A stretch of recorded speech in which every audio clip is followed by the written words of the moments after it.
laporkan ke Bapak Presiden hasil daripada negosiasi kunjungan ke Amerika Serikat. Saya baru kembali dari Amerika Serikat dan tadi saya laporkan hasilnya ke Bapak Presiden.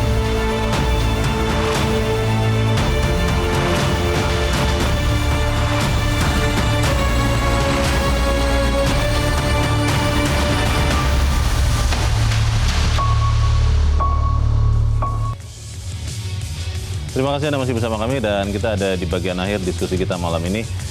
Saya ingin ke Bang Celi dulu. Bang Celi, perintah Presiden untuk perundingan putaran-putaran berikutnya itu apa Bang? Apakah yang disampaikan oleh Menko Perekonomian itu kurang lebih itulah isi dari NDA itu?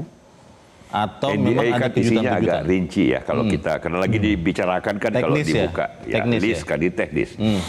Tetapi yang paling penting kan sebenarnya Presiden perintahkan win-win. Ini kan masalah dagang, ekspor impor kan tidak seperti perang, sebenarnya kan ada kalah ada menang. Harus semuanya bisa menang namanya juga.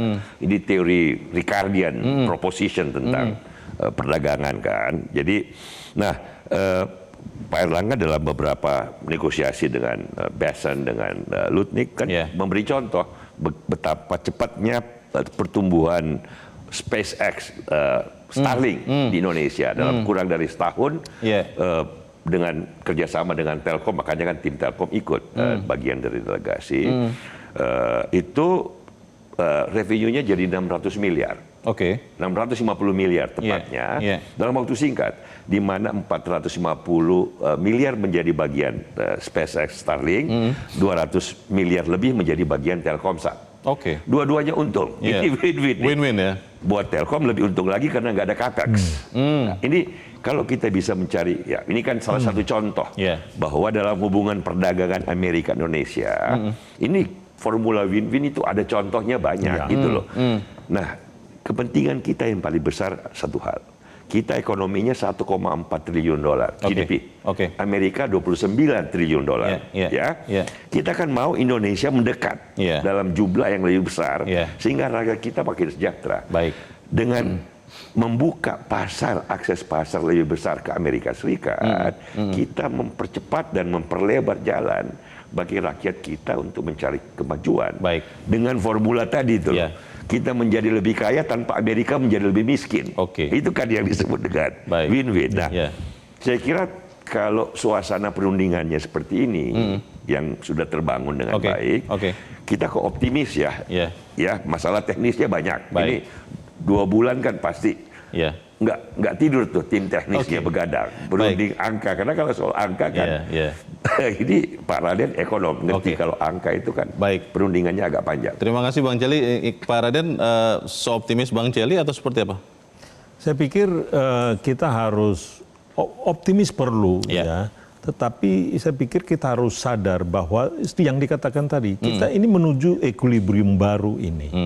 Jadi saya menjadi optimis manakala kita mau memperbaiki diri ke dalam. Itu dulu yang utama. Karena kita nggak pernah tahu apa yang diputuskan oleh mereka-mereka itu, terutama Trump nanti. Karena kadang-kala kan yang kita sebutkan dia strategic uncertainty, kita nggak pernah tahu dia. Membaca dia sulit. Oleh karena itu, saya optimis kalau kita memperbaiki diri ke dalam. Itu yang paling kunci menurut saya. Karena kalau kita memperbaiki diri ke dalam, apapun yang terjadi di sana, kita akan siap untuk melaluinya. Waktu 60 hari cukup, Pak, untuk melakukan yang tadi, memperbaiki diri itu? Tidak cukup, tetapi kan ini hanya untuk negosiasi. 60 hari tadi negosiasi. Kalau yang tim deregulasi kan panjang. Terus ini. Itu akan ini terus harus dilakukan. terus diperbaiki. Kita harapkan itu yang akan terjadi. Semoga kemudian negosiasi dagang Indonesia dan Amerika bisa bawa win-win solution dan Indonesia diuntungkan tentunya. Terima kasih Bang Celi dan Pak Raden. Dan pemirsa, demikianlah akhir dari Top Ekonomi untuk malam ini.